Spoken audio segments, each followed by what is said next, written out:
Untuk pasien dalam kasus ini dengan LDL-nya 140 mg per desiliter, maka selain dilakukan perubahan gaya hidup dan harus dilakukan juga terapi obat bersamaan.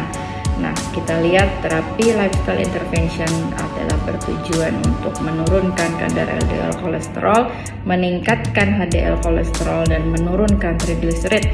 Kemudian harus menurunkan diet lemak jenuh, meningkatkan serat dari dietnya, menurunkan jumlah asupan karbohidrat atau asupan alkohol, meningkatkan aktivitas fisik atau berolahraga, menurunkan berat badan dan optimalisasi olahraga, dan berhenti merokok.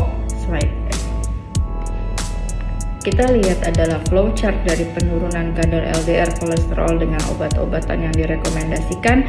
Tadi sudah dilakukan cardiovascular risk assessment, kemudian baseline LDL level, kita periksakan dulu kadar kolesterolnya, kemudian lakukan perubahan gaya hidup ya.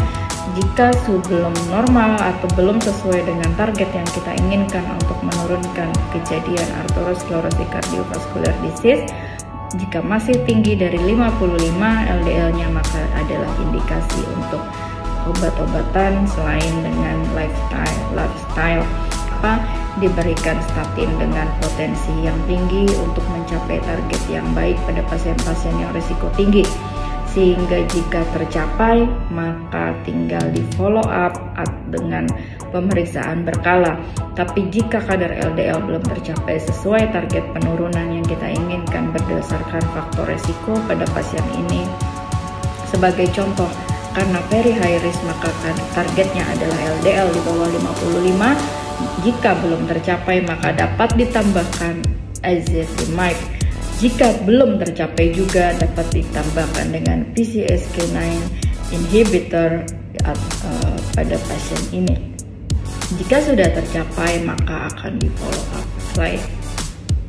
Sehingga pemberian statin dengan high potensial untuk mencapai kadar yang targetnya lumayan rendah, yaitu LDL kolesterol kurang dari 55 mg per desiliter, maka dibutuhkan follow up yang ketat karena pasien ini berisiko tinggi untuk kejadian yang berulang dari komplikasi vaskulernya seperti yang terjadi 1 tahun yang lalu. Slide. Untuk maksimum rekomendasi pada rosuvastatin 40 mg per desiliter.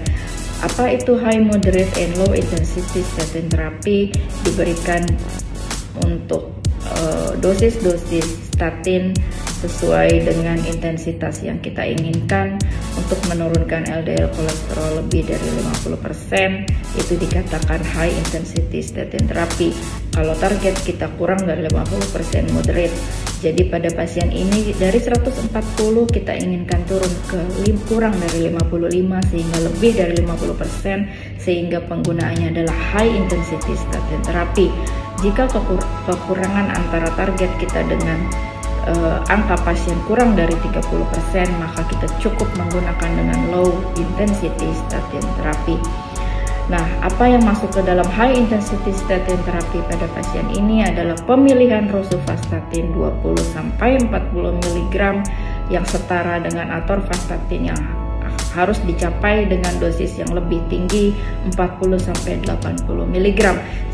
Berikutnya slide terakhir bahwa pada pasien-pasien dengan kelainan dislipidemi atau gangguan kadar kolesterol darah, maka yang pertama kita harus lakukan adalah melakukan risk assessment dan in managing dyslipidemia.